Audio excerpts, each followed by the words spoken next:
नमस्कार मित्र आणि मैत्रिणींनो, आज आपण श्री स्वामी समर्थांचा खूप शक्तिशाली ऋणमुक्त मंत्र असा ऐकणार आहोत. हा मंत्र आपण कधीही ऐकू शकता, झोपताना किंवा आपण घरामध्ये कोणते काम करताना, कुठेही असताना आपण हा मंत्र फोनवरती लावायचा आहे आणि तो लक्षपूर्वक ऐकायचा आहे, जेणेकरून स्वामींचा आशीर्वाद आपल्याला भेटेल आणि आपण ऋणमुक्त होऊ. या ऋणमुक्त मंत्रांचा अनेक लोकांना देखील फायदा झालेला आहे. आपल्याला कोणतेही संकट असेल तर पैशांची अडचण असते, पैशांच्या अडचणी निर्माण होतात.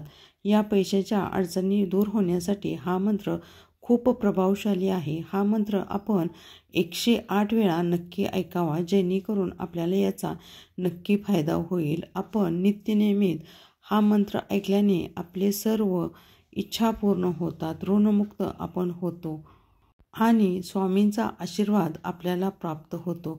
म्हणून आपण स्वामींचे कोणतेही मंत्र 108 वेळा ऐकल्याने आपल्याला स्वामींचा आशीर्वाद प्राप्त होतो. अशाच प्रभावशाली मंत्र आम्ही दररोज पाठवत असतो. हे तुम्ही दररोज ऐकावे, जेणेकरून आपल्या घरातील निगेटिव्हिटी निघून जाते. आणि या चॅनेलला लाईक करा, शेअर करा, सबस्क्राईब करा, जेणेकरून तुम्हाला स्वामींचा आशीर्वाद देखील प्राप्त होईल. असेच स्वामींचे मंत्र ऐकावेत. ओम श्री शिवाय स्वामी समर्थाय धन भाग्योदय लाभो नमः.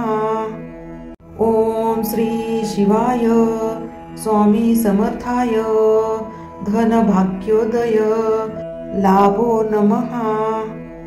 ओम श्री शिवाय स्वामी समर्थाय धन भाग्योदय लाभो नमः. ओम श्री शिवाय स्वामी समर्थाय धन भाग्योदय लाभो नमः. ओम श्री शिवाय स्वामी समर्थाय धन भाग्योदय लाभो नमः. ओम श्री शिवाय स्वामी समर्थाय धन भाग्योदय लाभो नमः. ओम श्री शिवाय स्वामी समर्थाय धन भाग्योदय लाभो नमः. ओम श्री शिवाय स्वामी समर्थाय धन भाग्योदय लाभो नमः. ओम श्री शिवाय स्वामी समर्थाय धन भाग्योदय लाभो नमः. ओम श्री शिवाय स्वामी समर्थाय धन भाग्योदय लाभो नमः. ओम श्री शिवाय स्वामी समर्थाय धन भाग्योदय लाभो नमः. ओम श्री शिवाय स्वामी समर्थाय धन भाग्योदय लाभो नमः. ओम श्री शिवाय स्वामी समर्थाय धन भाग्योदय लाभो नमः. ओम श्री शिवाय स्वामी समर्थाय धन भाग्योदय लाभो नमः. ओम श्री शिवाय स्वामी समर्थाय धन भाग्योदय लाभो नमः. ओम श्री शिवाय स्वामी समर्थाय धन भाग्योदय लाभो नमः. ओम श्री शिवाय स्वामी समर्थाय धन भाग्योदय लाभो नमः. ओम श्री शिवाय स्वामी समर्थाय धन भाग्योदय लाभो नमः. ओम श्री शिवाय स्वामी समर्थाय धन भाग्योदय लाभो नमः. ओम श्री शिवाय स्वामी समर्थाय धन भाग्योदय लाभो नमः. ओम श्री शिवाय स्वामी समर्थाय धनभाग्योदय लाभो नमः। ओम श्री शिवाय स्वामी समर्थाय धनभाग्योदय लाभो नमः। ओम श्री शिवाय स्वामी समर्थाय धनभाग्योदय लाभो नमः। ओम श्री शिवाय स्वामी समर्थाय धनभाग्योदय लाभो नमः। ओम श्री शिवाय स्वामी समर्थाय धनभाग्योदय लाभो नमः। ओम श्री शिवाय स्वामी समर्थाय धनभाग्योदय लाभो नमः। ओम श्री शिवाय स्वामी समर्थाय धनभाग्योदय लाभो नमः। ओम श्री शिवाय स्वामी समर्थाय धनभाग्योदय लाभो नमः। ओम श्री शिवाय स्वामी समर्थाय धनभाग्योदय लाभो नमः। ओम श्री शिवाय स्वामी समर्थाय धनभाग्योदय लाभो नमः। ओम श्री शिवाय स्वामी समर्थाय धनभाग्योदय लाभो नमः। ओम श्री शिवाय स्वामी समर्थाय धनभाग्योदय लाभो नमः। ओम श्री शिवाय स्वामी समर्थाय धनभाग्योदय लाभो नमः। ओम श्री शिवाय स्वामी समर्थाय धनभाग्योदय लाभो नमः। ओम श्री शिवाय स्वामी समर्थाय धनभाग्योदय लाभो नमः। ओम श्री शिवाय स्वामी समर्थाय धनभाग्योदय लाभो नमः। ओम श्री शिवाय स्वामी समर्थाय धनभाग्योदय लाभो नमः। ओम श्री शिवाय स्वामी समर्थाय धनभाग्योदय लाभो नमः। ओम श्री शिवाय स्वामी समर्थाय धनभाग्योदय लाभो नमः। ओम श्री शिवाय स्वामी समर्थाय धनभाग्योदय लाभो नमः। ओम श्री शिवाय स्वामी समर्थाय धनभाग्योदय लाभो नमः। ओम श्री शिवाय स्वामी समर्थाय धनभाग्योदय लाभो नमः। ओम श्री शिवाय स्वामी समर्थाय धनभाग्योदय लाभो नमः। ओम श्री शिवाय स्वामी समर्थाय धनभाग्योदय लाभो नमः। ओम श्री शिवाय स्वामी समर्थाय धनभाग्योदय लाभो नमः। ओम श्री शिवाय स्वामी समर्थाय धनभाग्योदय लाभो नमः। ओम श्री शिवाय स्वामी समर्थाय धनभाग्योदय लाभो नमः। ओम श्री शिवाय स्वामी समर्थाय धनभाग्योदय लाभो नमः। ओम श्री शिवाय स्वामी समर्थाय धनभाग्योदय लाभो नमः। ओम श्री शिवाय स्वामी समर्थाय धनभाग्योदय लाभो नमः। ओम श्री शिवाय स्वामी समर्थाय धनभाग्योदय लाभो नमः। ओम श्री शिवाय स्वामी समर्थाय धनभाग्योदय लाभो नमः। ओम श्री शिवाय स्वामी समर्थाय धनभाग्योदय लाभो नमः। ओम श्री शिवाय स्वामी समर्थाय धनभाग्योदय लाभो नमः। ओम श्री शिवाय स्वामी समर्थाय धनभाग्योदय लाभो नमः। ओम श्री शिवाय स्वामी समर्थाय धनभाग्योदय लाभो नमः। ओम श्री शिवाय स्वामी समर्थाय धनभाग्योदय लाभो नमः।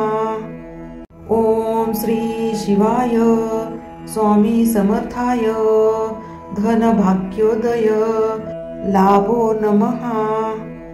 ओम श्री शिवाय स्वामी समर्थाय धनभाग्योदय लाभो नमः।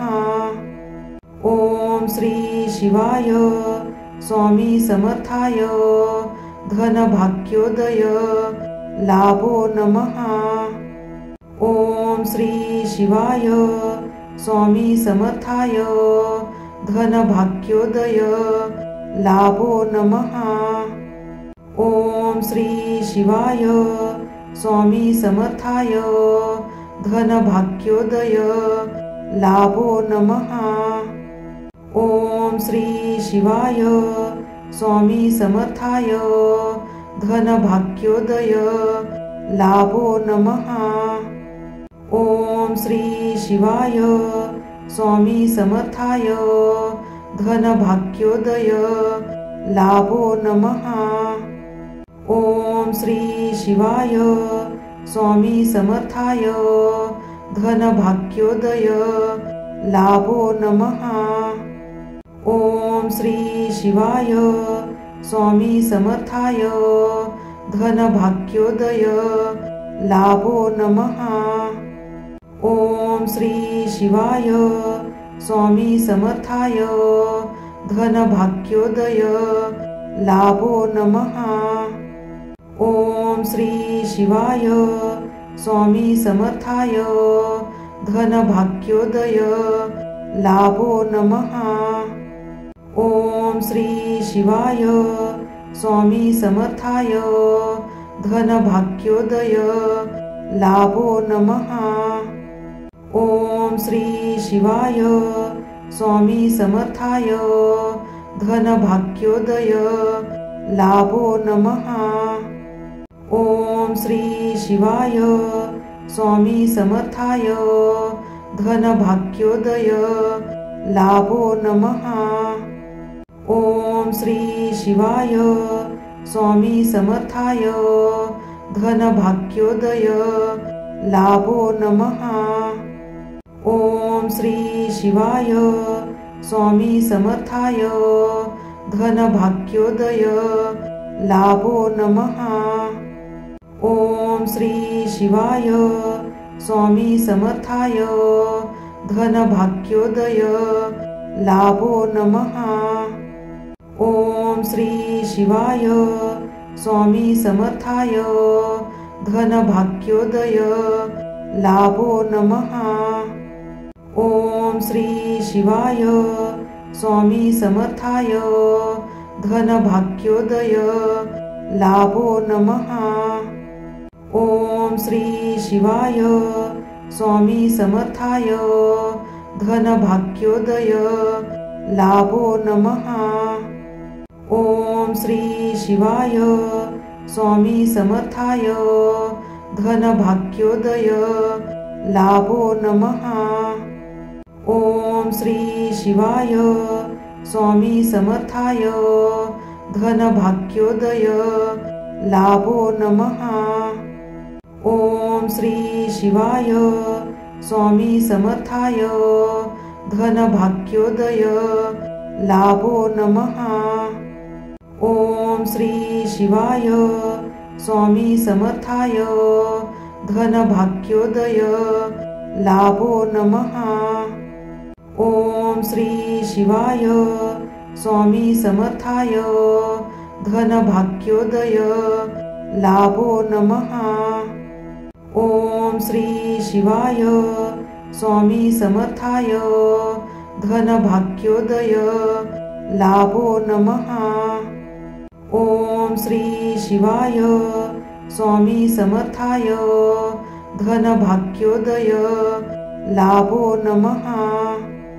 ओम श्री शिवाय स्वामी समर्थाय धनभाग्योदय लाभो नमः। ओम श्री शिवाय स्वामी समर्थाय धनभाग्योदय लाभो नमः। ओम श्री शिवाय स्वामी समर्थाय धनभाग्योदय लाभो नमः। ओम श्री शिवाय स्वामी समर्थाय धनभाग्योदय लाभो नमः। ओम श्री शिवाय स्वामी समर्थाय धनभाग्योदय लाभो नमः। ओम श्री शिवाय स्वामी समर्थाय धनभाग्योदय लाभो नमः। ओम श्री शिवाय स्वामी समर्थाय धनभाग्योदय लाभो नमः। ओम श्री शिवाय स्वामी समर्थाय धनभाग्योदय लाभो नमः। ओम श्री शिवाय स्वामी समर्थाय धनभाग्योदय लाभो नमः। ओम श्री शिवाय स्वामी समर्थाय धनभाग्योदय लाभो नमः। ओम श्री शिवाय स्वामी समर्थाय धनभाग्योदय लाभो नमः। ओम श्री शिवाय स्वामी समर्थाय धनभाग्योदय लाभो नमः। ओम श्री शिवाय स्वामी समर्थाय धनभाग्योदय लाभो नमः।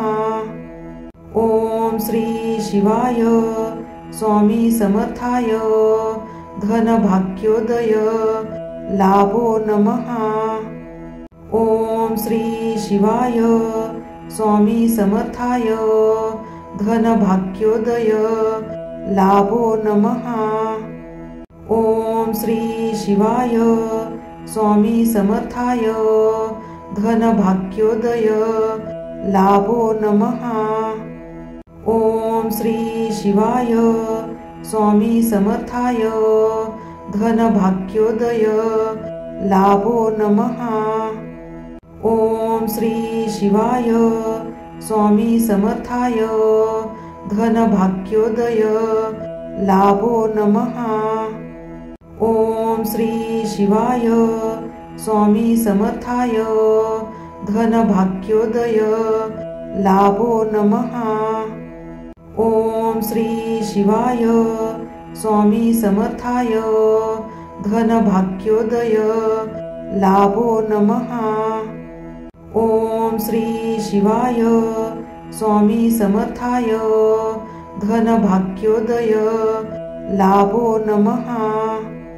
ओम श्री शिवाय स्वामी समर्थाय धनभाग्योदय लाभो नमः।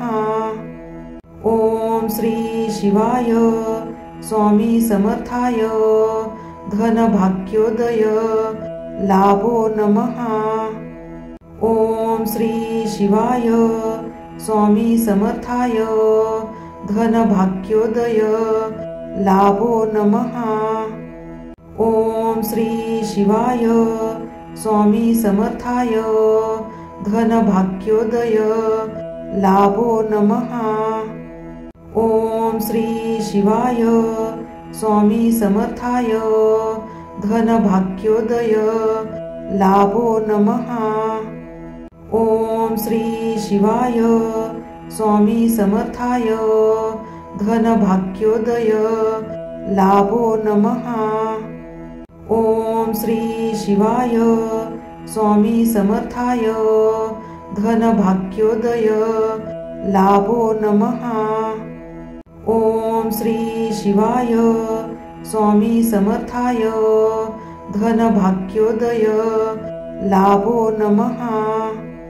ओम श्री शिवाय स्वामी समर्थाय धनभाग्योदय लाभो नमः। ओम श्री शिवाय स्वामी समर्थाय धनभाग्योदय लाभो नमः।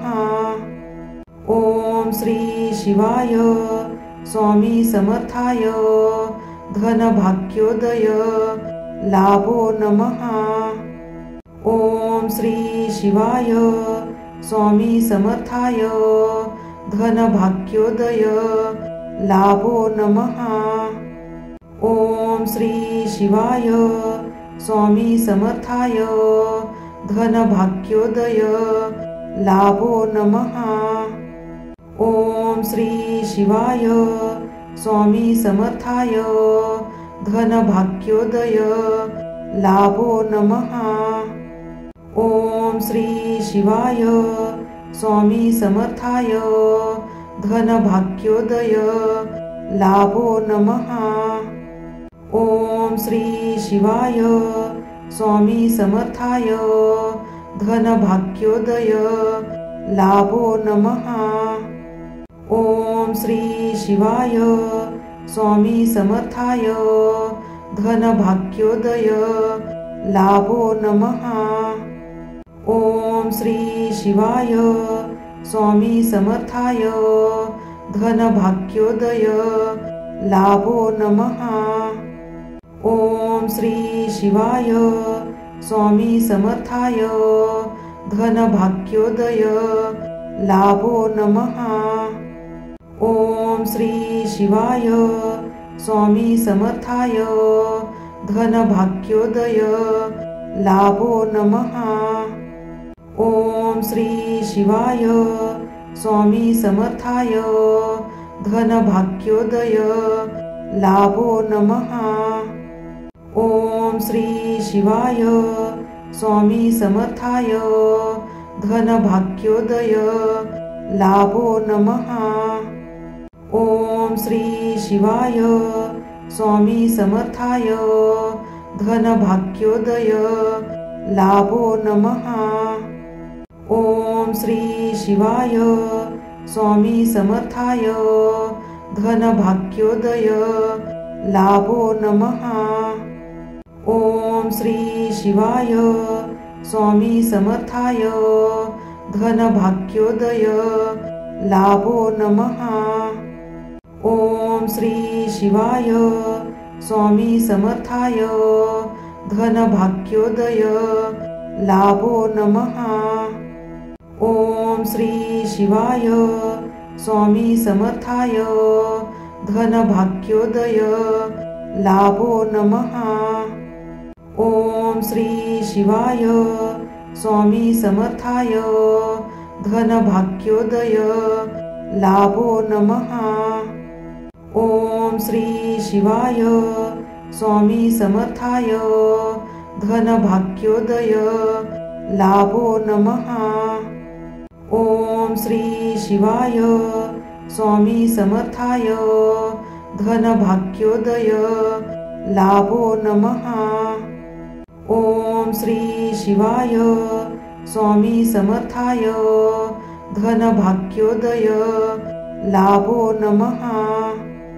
ओम श्री शिवाय स्वामी समर्थाय धनभाग्योदय लाभो नमः। ओम श्री शिवाय स्वामी समर्थाय धनभाग्योदय लाभो नमः। ओम श्री शिवाय स्वामी समर्थाय धनभाग्योदय लाभो नमः।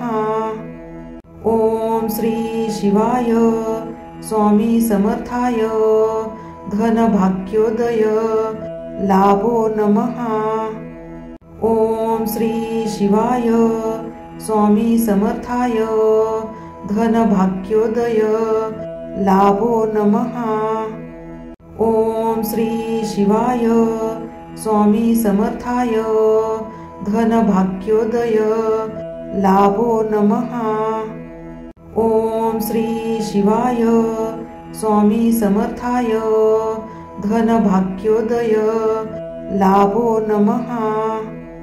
ओम श्री शिवाय स्वामी समर्थाय धनभाग्योदय लाभो नमः। ओम श्री शिवाय स्वामी समर्थाय धनभाग्योदय लाभो नमः। ओम श्री शिवाय स्वामी समर्थाय धनभाग्योदय लाभो नमः। ओम श्री शिवाय स्वामी समर्थाय धनभाग्योदय लाभो नमः। ओम श्री शिवाय स्वामी समर्थाय धनभाग्योदय लाभो नमः। ओम श्री शिवाय स्वामी समर्थाय धनभाग्योदय लाभो नमः। ओम श्री शिवाय स्वामी समर्थाय धनभाग्योदय लाभो नमः। ओम श्री शिवाय स्वामी समर्थाय धनभाग्योदय लाभो नमः। ओम श्री शिवाय स्वामी समर्थाय धनभाग्योदय लाभो नमः। ओम श्री शिवाय स्वामी समर्थाय धनभाग्योदय लाभो नमः। ओम श्री शिवाय स्वामी समर्थाय धनभाग्योदय लाभो नमः।